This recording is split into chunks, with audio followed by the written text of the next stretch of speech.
आज Doubtnut app download करें। Doubtnut पर अपने सभी गणित, रसायन विज्ञान, भौतिक विज्ञान और जीव विज्ञान के डाउट्स का करो सफाया। बस प्रश्न की फोटो खींचो, एक ही प्रश्न को क्रॉप करो और तुरंत वीडियो सोल्यूशन पाओ। अभी डाउनलोड करें। देखिए, प्रश्न में हमसे पूछा जा रहा है कि कोणीय संवेग को परिभाषित कीजिए। साथ ही हमें सिद्ध करना है कि कोणीय संवेग में परिवर्तन की दर निकाय पर लगाए गए बल आघूर्ण के बराबर होती है, जहां कोणीय संवेग की दिशा भी हमें इस प्रश्न में बतानी है। तो सबसे पहले अगर हम देखें तो कोणीय संवेग होता क्या है, भाषा से हम समझें तो सबसे पहले हमें समझना होगा, मान लीजिए कोई कण यहाँ पर हमारे पास है। कण के लिए उसका द्रव्यमान स्मॉल m के रूप में अगर हम प्रदर्शित करें और उसके वेग को, अगर वो एक निश्चित दिशा में नियत वेग से गतिमान है, तो उसके वेग को हमने v से प्रदर्शित कर रखा और उसकी दिशा हमने बता दी सदिश रूप में कि इसकी दिशा दाहिने ओर है। ठीक है, इस तरह किसी कण का जो रेखीय संवेग होता है, अब हम इसके रेखीय संवेग की बात करें तो p से व्यक्त किया जाएगा, जिसका मान क्या होगा, उसकी दिशा यहाँ पर होगी स्मॉल m v सदिश के रूप में। ठीक है, इतना हमें समझ में। हमें इस कण को किसी अक्ष के परितः कोई अक्ष हमने लिया, तो ये अक्ष हमने ले लिया o के रूप में। ठीक है, इस अक्ष के परितः अगर इसे हमें घुमाना होगा, इस कण को, ठीक है, घूर्णी गति प्रदान करनी होगी, तो हम क्या करेंगे, तब किसी कण के रेखीय संवेग का किसी घूर्णन अक्ष के सापेक्ष जो आघूर्ण होता है, उसे हम उस कण का उस अक्ष के सापेक्ष कोणीय संवेग कहते हैं। ठीक है, एक सदिश राशि होगी, क्योंकि हमें इसकी दिशा पता होनी चाहिए कि किस दिशा में हमें इसे मोड़ना होगा। तो उसकी दिशा कहाँ, केंद्र की ओर होगी, और उसकी दिशा को केंद्र की ओर अगर हम लेना है तो हम r सदिश के रूप में व्यक्त करते हैं। ठीक है, इस तरह से जो कोणीय संवेग होता है वो एक सदिश राशि होती है। तो सदिश राशि के रूप में अगर हम इसे व्यक्त करें तो इसे j सदिश के रूप में व्यक्त किया जाता है। ठीक है, और इसका सूत्र होगा क्या, कण का रेखीय संवेग जो होता है किसी अक्ष के सापेक्ष आघूर्ण के रूप में प्रदर्शित किया जाता है कोणीय संवेग को।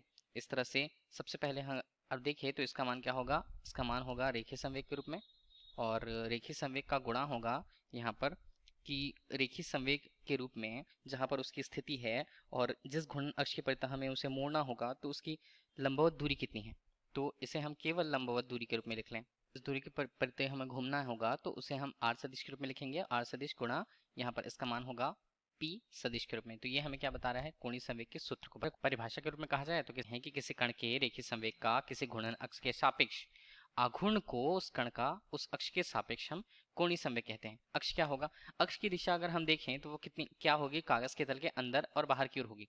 इस तरह से कोई कण अगर दाहिनी दिशा पर जा रहा है और नीचे ऊर्ध्वाधर दिशा में अगर हम समझें कि उसकी लंबवत दूरी होगी वहां से, ठीक है, तो इस तरह से वो कण के लिए उसका अक्ष कैसा होगा या उसकी दिशा कैसी होगी, कोणीय संवेग की दिशा। कोणीय संवेग की दिशा कागज के तल के लंबवत गोल इस तरफ होगी। ठीक है, अगर हम इसके घूर्णन की दिशा देखें तो घूर्णन की दिशा कुछ इस तरह से रहने वाली है कि वो इस तरह घूर्णन करेगी। किस अक्ष की दिशा में, चलिए इसे अगर हमने x दिशा माना है, इसे हम y दिशा माने तो ये z दिशा इसकी होगी। ठीक है, अब हमें सिद्ध करना है कि कोणीय संवेग में परिवर्तन की दर निकाय पर लगाए गए बल आघूर्ण के बराबर होती है। हमने कल्पना करी कि हमारे पास एक पिंड है। ठीक है, पिंड है, असंख्य कणों से मिलकर बना होता है, ये हमें पता है। अब असंख्य कण के रूप में हमने कुछ कणों को वितरित मान लिया है।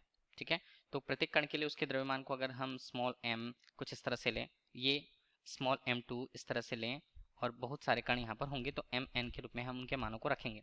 ठीक है, अब हम ये बोल रहे हैं कि कोई पिंड है, तो पिंड के लिए अगर हमने उसके भाग से ही, मतलब उसके भुजा से ही जाते हुए किसी अक्ष की कल्पना करी है जिसके परितः वह घूम सकती है, घूर्णन गति कर सकती है, तो इस पिंड पर अगर हमने देखिए बल आघूर्ण टाउ लगाया, ठीक है, बल आघूर्ण टाउ लगाया, तो बल आघूर्ण का मतलब क्या होता है, अगर हमने बल लगाया तो उसका जो प्रभाव होता है वो बल आघूर्ण के रूप में होता है किसी पिंड पर घूर्णी गति करने के लिए। तो देखिए हमने यहाँ पर टाउ अप्लाई करा है। ठीक है, तो बल आघूर्ण लगाने पर उसमें क्या होगा, कोणीय त्वरण उत्पन्न होगा उसी दिशा में जिस दिशा में उसे हमने बल आघूर्ण लगाया है। तो हम बोलते हैं कि कोणीय त्वरण जो उत्पन्न हुआ वो अल्फा है। ठीक है, तो इसे किस तरह से दिखाया जाएगा यहाँ पर, तो हमने अल्फा को कुछ इस तरह से दिखाया कि देखिए ये इस दिशा में होगा अल्फा कोणीय त्वरण के रूप में, जहाँ आई पिंड का इस अक्ष के सापेक्ष, अक्ष को क्या ले लें, अक्ष को हमने वाई डैश लेके रखा है मान लीजिए, तब इस वाई डैश के परितः इस पिंड के लिए उसका जड़त्व आघूर्ण कितना होगा, तो उसका मान आई अगर हम वाई डैश के रूप में ही लें तो उसे आई से हम व्यक्त करते हैं। अब इसके लिए हमने क्या किया कि माना किसी क्षण, वो क्षण क्या है, माना किसी क्षण अगर हमने t समय पर देखा तो उस पिंड के लिए उसका कोणीय वेग ओमेगा था।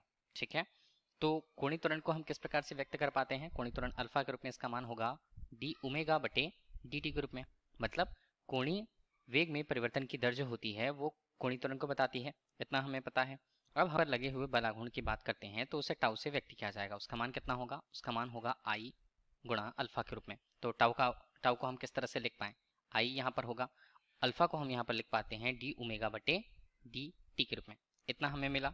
और इस तरह यदि पिंड का कोणीय संवेग अगर हम देखें तो इसे चलिए जे के रूप में व्यक्त किया जाता है, ठीक है। तो जे के रूप में व्यक्त करें, उसका मान होगा क्या, उसका मान होगा आई ओमेगा के बराबर, इतना हमें मिला। अब आई ओमेगा हमें मिला है, इसे ही बराबर करने के लिए देखें तो इस समीकरण को हम क्या करते हैं, इसे हम टी के सापेक्ष हम अवकलन कर देते हैं इसका।